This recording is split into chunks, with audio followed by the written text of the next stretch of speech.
and welcome to our first podcast.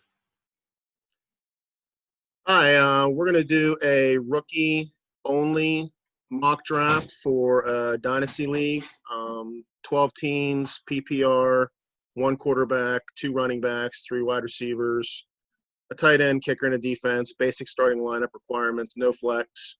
And we're drafting for teams without really looking at needs, considering that each of these teams has about the same need at the positions. Obviously, in your regular draft, you're going to draft depending on need if you're drafting for a team that's already been established. This is just to give you an idea. This is just to give you an idea of where guys would go just based on talent and opportunity. Right. How many bench spots? How many total spots? Probably 20, like the league that we're in. So points to consider there with 12 teams and 20 spots.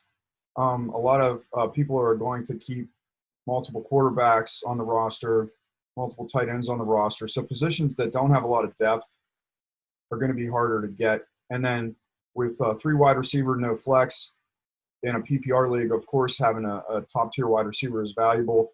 But you also have to consider the lifespan of running backs and how hard it is to get a bell cow running back. So getting a wide receiver off of a draft, off of waivers is a lot easier. Yeah, it's all about supply and demand. So right. So you're going to take the first pick. Yeah. With that being said, with the first pick overall, I think it's a no-brainer. When Clyde Edwards-helaire was drafted by the Kansas City Chiefs, that made him the number one pick. I don't necessarily think that he was the most talented of all the rookie running backs. Obviously, Kansas City did, but his talents is being a receiving back especially really fits into that system very well. And he's just going to be PPR gold. So to me, that's a definite no-brainer. Even if he's going to share some time at first with Damian Williams, running backs in that system have shown that they don't need to be a feature back to be a consistent point producer. Especially with the prolific Kansas City offense, you're looking at a team that's week in and week out has a lot of weapons, going to score a lot of points. So we're not looking at a team that's going to shorten the game like Tennessee, who's going to run the ball and wear out the clock. We're looking at a team that's high tempo, a lot of plays, a lot of scoring. So the opportunities there, they're going to win a lot of games. Can't go wrong with Clyde Edwards-helaire at number one. Good. Yeah, well, number two, same reason, pretty obvious. I have to take Jonathan Taylor. Colts line is going to be right around the top 10 offensive line. He's got the talent. I don't love that he's going to be competing with Mack in the first year, but talent and opportunity is there. You got to feel like he's going to be poised to get some good work this year and going forward in years to come. Probably going to be an RB1 for you. So I'd take Jonathan Taylor at number two. Yeah, I do agree with him going number two. Actually, even more so than Mack, the one guy that I fear cutting in, especially his receptions, is Nyheim Hines. Yeah. I think that might be the bigger long-term problem. But, Taylor is one of the most talented running backs to come out in a long time. So, it's all about talent and opportunity, and he's got the talent in spades. I think he was the most talented running back in this year's draft class. And like you said, going behind that Colts offensive line could be a stud. Hopefully he gets some receptions as well, doesn't lose them all to Hines, but that to me would be the biggest concern and why he's significantly below Edwards-helaire in my book. Right, and I don't look at him like I might look at a Todd Gurley in his prime or, another Christian McCaffrey. I see him more like a Nick Chubb. He's a very good back to have on your team. Not going to complain that you have Nick Chubb, but it's not necessarily going to win you the league the same way a Christian McCaffrey might do it or a Saquon Barkley. Yeah. Okay. So at three, I'm going to go with the guy who probably a lot of people wouldn't be looking at here. but I know that, I know, Joe, you like him a lot too. I think that Cam Akers is the next best available player this year and in the future. So that's who I would take for the third team. I like his opportunity a lot better than a lot of the other top 5 running back landing spots. I think that he by far has the least amount of backfield competition. I think they drafted him to be a feature back, and he has that skill set. People say that, oh, he's going to play behind a bad offensive line. Well, he's used to that. He played behind a bad offensive line in college. So that's But yeah, the worst, one of the worst.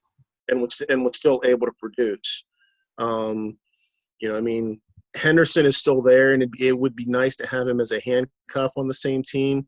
But even if you don't, I mean, Henderson was just so awful last year. I mean, awful. Right. And I do know they like Malcolm Brown, but if they liked Henderson and they liked Malcolm Brown, they wouldn't have invested such a premium pick in Cam Akers and taken him off the board before some of those other top 5 backs.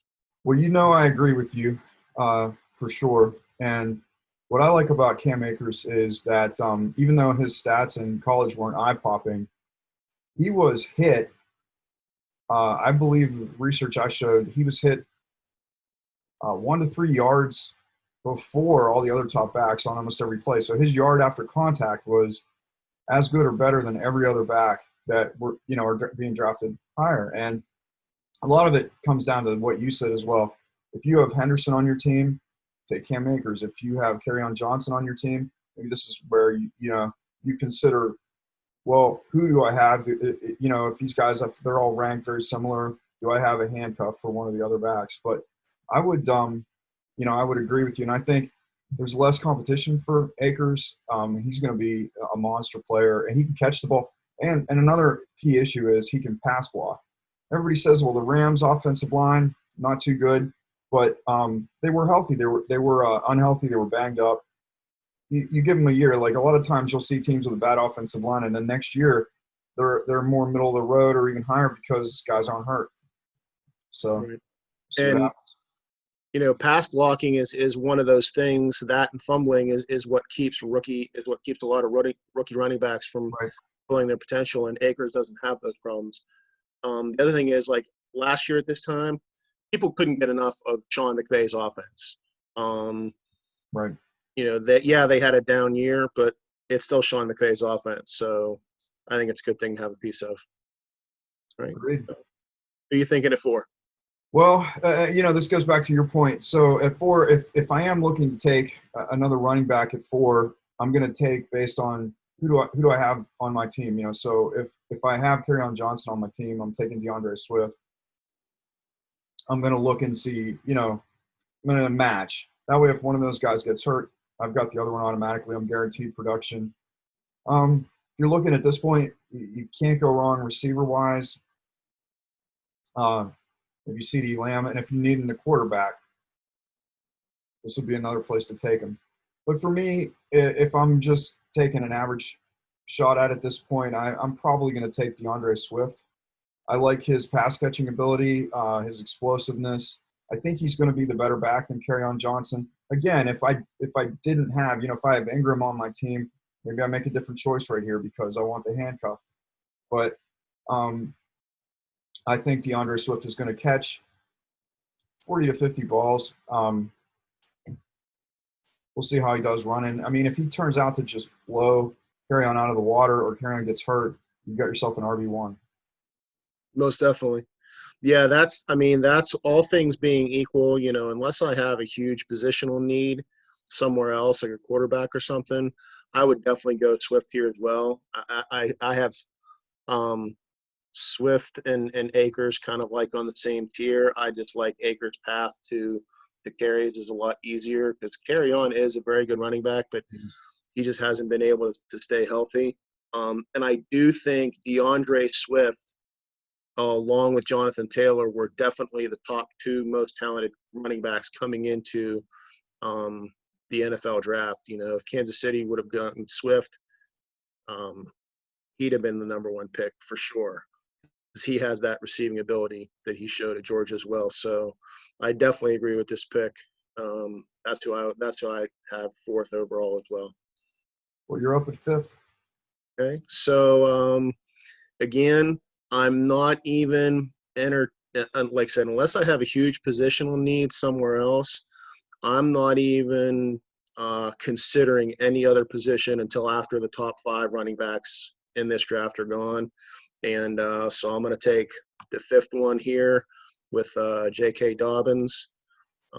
He is my least favorite of the 5. I do like him. I think he's extremely talented.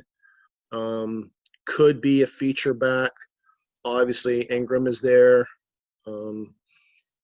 And they also have Justice Hill, who they drafted very highly last year. Gus Edwards may or may not take some. But the other thing I worry about with Dobbins is playing with Lamar Jackson. Rushing quarterbacks steal touches from their backfield mates. It just happens. As good as Christian McCaffrey was, Cam Akers altered some of his touchdowns. Obviously, people can overcome that, and I think Dobbins is a good enough player to overcome that. But he's definitely my pick at 5. I fully agree. Yeah, and I was gonna fully agree with you on Cam Newton. When he was the quarterback, McCaffrey didn't have the number of touchdowns that he had when Cam Newton got hurt. And I think that Baltimore has a lot of talent and targets and threats to go around. They are going to be a high-scoring offense, but there's going to be weeks where even if J.K. Dobbins is your number 1 back there, where it's going to be feast or famine. I do think next year he's going to pay off for anybody that takes him now. Mm-hmm. You're going to have to wait a year to really get reliable results. But if I'm picking at 5 and I get J.K. Dobbins, I'm thrilled. I'm thrilled with that pick. That'd be who I'd take at 5. Yeah, I mean, because this was such a deep draft, you're normally not getting that talented of a player at 5. Right. Whereas in this case, he's worst case scenario at 5, in my opinion. Now, since we said in the beginning, I'm picking at 6, and since we said in the beginning that we've got 20 spots on a team and 12 teams, normally what this means is people are going to hoard quarterbacks. Because if you get a Tom Brady or a Aaron Rodgers or Mahomes, you've got yourself a quarterback for a huge number of years in Dynasty. It's a position you don't have to worry about. And there's going to be people who have those quarterbacks that are starting to age out. Maybe, how many more years are we going to get out of Drew Brees, Aaron Rodgers? Who's coming up next? Phillip Rivers. A lot of guys are aging out in as top quarterbacks. So, with this pick, I'm going to take Joe Burrow, quarterback. Nice. I would not let him fall out of the first round, pretty much no matter what my team needs are. I do think he's almost at that Andrew Luck level of like can't miss type prospect. He's right, a lot of talent there in Cincinnati. Yeah. I mean, Andy Dalton wasn't a terrible quarterback, and I feel like Burrow is going to be head and shoulders above that. So, you've got a guy that you can reliably start as your, at worst, you've got a QB2. And potentially you've got someone you can reliably start and maybe win leagues with for the next decade. And then it's a position that you no longer have to worry about. And, maybe your competitors are sitting on 2, 3, or 4 quarterbacks that are aging out. So even if you have a lot of quarterbacks, now, they're going to be needing to reach. There's an injury, something happens. They're going to be offering some good trades. Mm-hmm. You can't go wrong there. It's just such a long life. Exactly. Yeah, they last longer than any position for sure. And unlike in shallower leagues, they are much harder to come by. So I love the pick. Love the pick. You're up at 7. All right.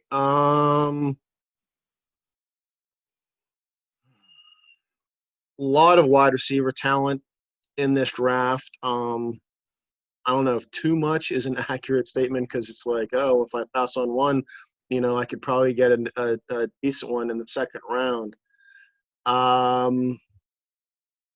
There's just so much wide receiver talent in this draft. Again, in most drafts, I'd be happy to get some of these guys at, even second or third overall. If your team's quarterback needy, other than Clyde Edwards-Helaire, I wouldn't have a problem with you taking Joe Burrow over any of those other guys if your team really needs a quarterback. Sure. To me, Clyde Edwards-Helaire is the only one who's, above and beyond. You take him number one no matter what your team needs are. So at this point,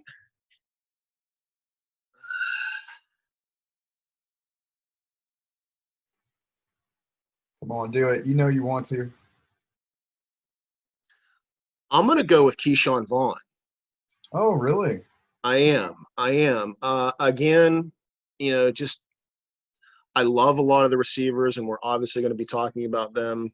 But Keyshawn Vaughn to me, is just a step below those the top 5 backs that we already talked about. And running backs are just so much harder to get and hang on to in these dynasty leagues. And yeah, Ronald Jones is there, but he's not that good. I mean, people are saying he broke out last year, and I mean, he was mediocre at best. And Right. they're going to want to get somebody to put back there with Tom. I mean, maybe Keyshawn Vaughn has the receiving skills to be the team's James White. And if I get, a new James White, that 7th overall in a rookie draft, I'm happy. Oh, I fully agree. The position value is so much better than the receivers. So go ahead. It's not who I thought you were going to pick there, but I fully agree with the pick for all the reasons you gave. And additionally, you look at Ronald Jones, right? So if you want to compare him now, Royce Freeman in Denver didn't have a terrible year last year. When he got about half the touches with Lindsey, he made something of them. He was getting people 10 to 15 fantasy points a game, sometimes 7 or 8. I mean, he had good games. He wasn't great. He just was okay. And Ronald Jones I kind of put him in that like good but not great category. So if somebody comes in there and is great. Yeah. And if I'm looking across the screen at my opponent's lineup and I'm seeing, like last year, if I'm seeing Ronald Jones or Royce Freeman, I'm like, They're not okay. scared. Yeah, exactly. They're desperate. I know what I mean. So, and maybe Keyshawn Vaughn isn't even those guys, but I think you swing for the fences, you go big or go home. He's going to have a shot, right? All right, so where are we at? Pick number 8? Pick number 8. Well, at this point, if I'm at pick number 8 in a rookie draft and CeeDee Lamb falls to me, bang, I pick it. So, Dallas Cowboys, CeeDee Lamb, comparisons to DeAndre Hopkins. Now, I get it. There's 2 good wide receivers there already. You got Amari Cooper and Michael Gallup, but Lamb is potentially better than both of them. He's going to be out in the slot. They've lost a lot of targets in Dallas. So there's enough targets to go around for 3 wide receivers. And beyond this year, maybe you get yourself a wide receiver 1, maybe he does become a DeAndre Hopkins type target where, if you get yourself a top 5, top 10 wide receiver that you have on your team now for a decade, you can't pass it up.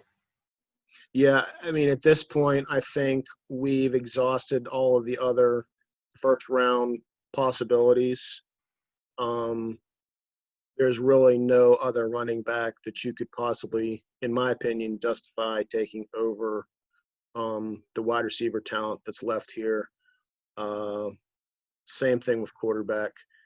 And tight end is just, there's maybe a couple guys you might want to flyer on in the 3rd round, but it's just not there in this draft. So yeah, and CeeDee Lamb is the number 1 wide receiver on my board as well. I think he's actually a more overall talented football player than anybody that we've talked about, maybe with the exception of Burrow. But again, the only problem with CeeDee Lamb is his position. He plays wide receiver, which the Right. position value just isn't there. But if he's the next best thing, definitely worth the pick here at 8. Well, agreed. Now, if you want to fill in a wide receiver 2 or a wide receiver 3, you can get those on waivers if you're careful throughout the year, no question. But you cannot replace Julio Jones. You can't replace a DeAndre Hopkins. If you can get one of those guys, if if you get a wide receiver that, no, I'm not saying now, but like let's say you had Antonio Brown on your dynasty league the last 8 years prior to this. You had a guy you could plug and play and would win you championships that you can't get off waivers. You can't get that wide receiver on waivers. You can get some good wide receivers on waivers that will get you 15, 20, 25 points in a week. But you can't get that guy. I don't know. I think that might be a topic that we could address in a future episode because I think you can probably hash out, like, if you look at the top wide receivers as far as when and how they were acquired in our dynasty league that we're in particular, like the number that were acquired in our rookie draft versus the number that were acquired in free agency, it's more 50-50 than you think. We can talk about that another time. Sure. I do think value wise, you got to go CD Lamb at 8 if he's still there, and all these other guys are gone. Even if you see a diamond in the rough and Adam Thielen, out there on waivers, you still have to get him. So if you won that week and you're in a 12-team league, it's just not always that easy to pick those guys up. I mean, if you have a chance to pick one up, here's what I'm saying. I got a chance to pick up CD Lamb. I think he could be that. I'm in. Yeah. All right, so that puts me up at 9, right? Correct. So at 9, I'm gonna go with Jerry Jeudy. He's the number 2. He's the number 2 receiver on my board. I like the landing spot in Denver. I think that Locke is the real deal. And I think Judy's one of those wide receivers who can make any quarterback look good. He was just so dominant at Alabama, and playing with literally 3 other first-round NFL wide receiver talents, and he was the alpha dog. It wouldn't surprise me if he overtook Cortland Sutton as the number 1 wide receiver in Denver. And if he does, great. If he doesn't, then he's the guy seeing single coverage as Cortland Sutton gets doubled. So it's good news either way, in my opinion. I'm not worried too much about that other guy that they drafted. I mean, I think the other guy they drafted is going to be good. He's going to be a good slot receiver, but I don't think he's a threat to Jerry Jeudy. I mean, Jerry Jeudy was just so supremely talented. He'd go top 5 in most NFL drafts. What do you put as top quality about him as a player? How would you rate his top quality? Jerry Jeudy? Yeah. Route running. Right. His route running is so precise, and a lot of former wide receivers have talked about it. Of all the characteristics that wide receivers have that translate into the pros, most will tell you that route running is the thing that is the most transferable to the pros, that transfers the best to the pros. And, by all accounts, Jerry Jeudy is one of the best route running wide receivers to come out in a long time. So that's why I like him. Yeah, I can't say I disagree with anything on that pick. And I think that his addition actually makes Locke a better quarterback. The fact that he's got multiple threats to throw to that are really good at getting open is going to make him a better quarterback. It's going to, he's got, not only does he have Sutton, but he also has Fant. So he's got a really young, explosive, talented, fast, Fant is very, very athletic and tall. He's got targets everywhere. So defense is really going to struggle to know what to cover. They've got, good running, an excellent running back duo now with Gordon and Lindsey. They've got a good line. They've got a good defense. And Locke was willing to air the ball out when they needed to. So, if they take the reins off him a little bit in year 2, Jeudy could be a wide receiver 2 for you this year. Yeah, he's got the arm talent. There's no doubt. Yeah, so what does that bring us up to, 10? Mm-hmm. Yeah, it's a tough position here. I mean, there's a lot of really talented wide receivers still. This is another place where you could look at the next best quarterback. But I have Jalen Reagor really high on my board for Philadelphia. Now, stats-wise, again, he didn't look great last year. But his quarterback was terrible, very inaccurate. Something like he had, 90 targets and only 60 of them were catchable targets. So you can't really look at that as being reflective of his talent. I saw a guy who was unbelievably quick on film, went up and battled for the ball and came down with it. He has a couple issues with drops, a little bit of issues with focus. But if he goes into Philadelphia and he puts his mindset as warrior mindset on, he gets to work. He can establish a great rapport, with an equally young and talented quarterback there. So, I mean, great offense, a lot of targets. I mean, and his competition at wide receiver is aging out. Alshon Jeffrey and Jackson, both getting older, injury problems. It may not be this year for him, but I feel like even if he's a slot receiver this year, that's fine. If I've got to flex him, I'm fine with it. So yeah, I've got Jalen Reagor as this pick. Yeah, well, he's not necessarily the direction that I would have gone. It's hard to disagree with the pick. I think there's three guys that we're looking here. At least I have three guys that we're looking here that are all probably. It'd be hard to disagree with any of them at this pick for various reasons, and Reagor being one of them. He does have some competition, but they drafted him 20th overall for a reason. Higher than higher than almost all but one of these other guys that we're going to talk about. So yeah, it's definitely not a bad pick by any stretch. And the high ceiling is there, so definitely don't blame me for making that pick. 2 more picks to go. Yeah. So that leaves, to me, there's 2 guys left on this tier. And I would go with the safer of 2 options, and that would be Justin Jefferson at 11. Again, I think that there's a very high floor for Justin Jefferson here. A lot of people have him as the number 1 rookie wide receiver in redraft leagues. And as a dynasty person, I tend to value winning now more than most. I'll look at the future, but we really don't know what the future holds. I'm looking to win now, so I'm going to go with Justin Jefferson. Is he as talented as Diggs? Maybe, maybe not, but he might fit the system better. He's not going to have the clash with Cousins that Diggs obviously did. And, Thielen's getting older. And literally, who else are they going to throw to? I know they don't throw that much, but they're going to have to throw some. Right. So I mean, he's definitely the wide receiver 2 on this team at worst. And anything happens to Thielen, he's the wide receiver 1. Yeah, they got a couple okay tight ends, and Dalvin Cook can catch some passes out of the backfield. But to have such a clear path to targets, and Jefferson was the most productive wide receiver of all these guys in college. He was ridiculous. I mean, so was that entire LSU offense. But I mean, he was awesome. And the only well, maybe he's not that fast. Well, he did run a fast 40 time at the combine. So, he's got it all. Can't argue with you.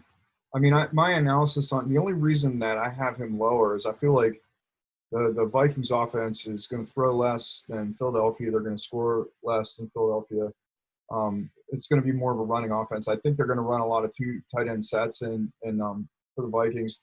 Irv Smith Jr., I like to get a lot of targets, obviously with Rudolph. But yeah, I mean, as a wide receiver 2 on the Vikings, the only downside is you're a wide receiver 2 on a team that's not going to throw the ball a ton. And but absolutely, I think too, he's got a chip on his shoulder. He wants to prove that he's better than every wide receiver that was taken before him. He has an incredible amount of talent. He's got an incredible attitude. I had him neck and neck with Jalen Reagor. So the only reason I picked Reagor ahead of him was that I feel like in the long term, maybe there's a higher ceiling. But it was almost a coin flip. Yeah, understandable. All right, finish this up. You're probably not going to take the guy that I think that I would take here, but go ahead. Well, it would depend on need at this point. Do I need a wide receiver? Do I need a quarterback? If I need a quarterback And we talked about the value in taking a quarterback earlier in the draft. If I need one, I'm grabbing Tua right here. So I'm going to say Tua. Interesting. I think before this year, before the injuries, he was going to be the number one quarterback in this draft. His numbers were better than Kyler Murray's when Kyler Murray got picked first last year. So people are basing it on Tua's numbers this year, but they forget that they had he come out a year earlier or something, he might have been picked ahead of Kyler Murray as far as accuracy. I mean, his accuracy was off the charts.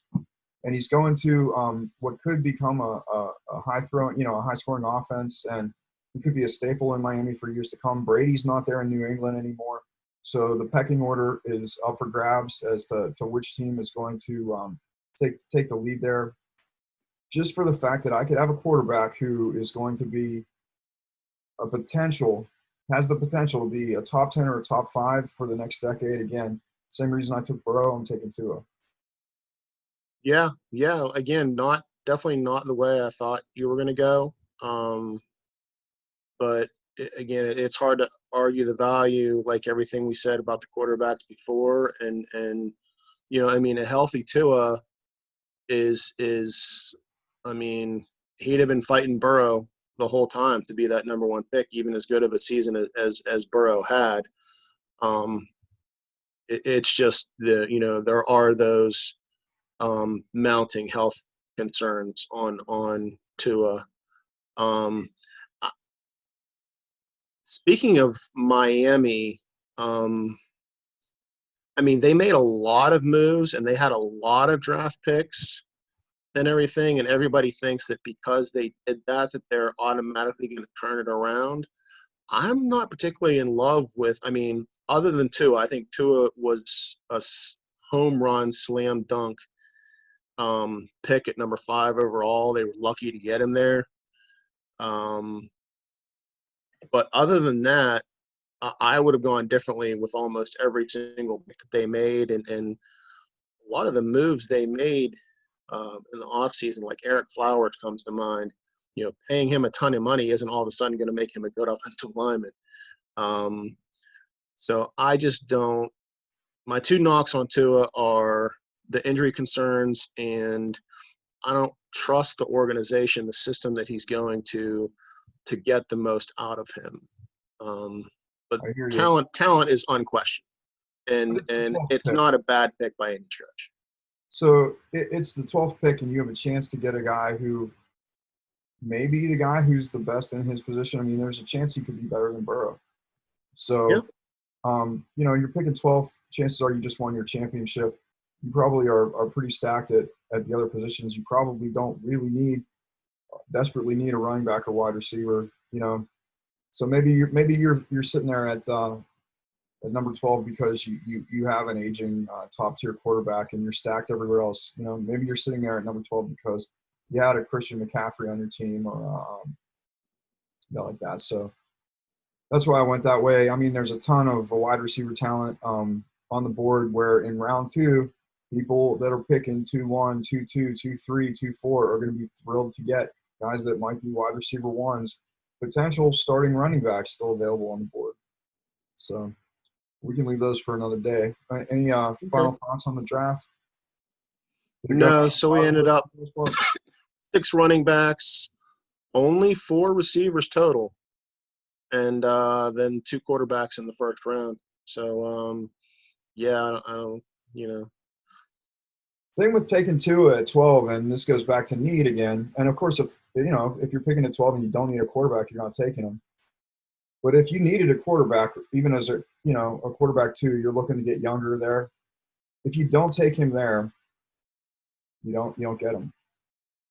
Right. Yeah. And like you said before, even if you don't need a quarterback, somebody's probably going to need a quarterback.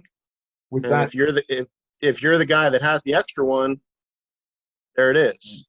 Now, if your bench is if your roster is only 16 spots or 18 spots, different story. People aren't stashing quarterbacks. But with 20 spots, people are stashing quarterbacks. I'd be shocked if you have 20 spots and people aren't stashing quarterbacks, which means you got 12 teams. People are maybe stashing 3 quarterbacks each. So that's 36 quarterbacks. You don't have the opportunity to pick those up off of waivers, and especially a top 10. Yeah. Yeah, there's only 32 that play in non-bye weeks. So, it's not like teams play multiple quarterbacks, like they do tight ends and wide receivers and running backs. So, yeah, I definitely don't disagree. Well, thanks for joining us for round 1, and we'll So, see if we can put this good together. first round. I don't know about you, but I definitely look forward to doing rounds 2 and 3 at some point. Yeah, sounds good, man. All right. All right. Have a good one. You Good too. luck in your league.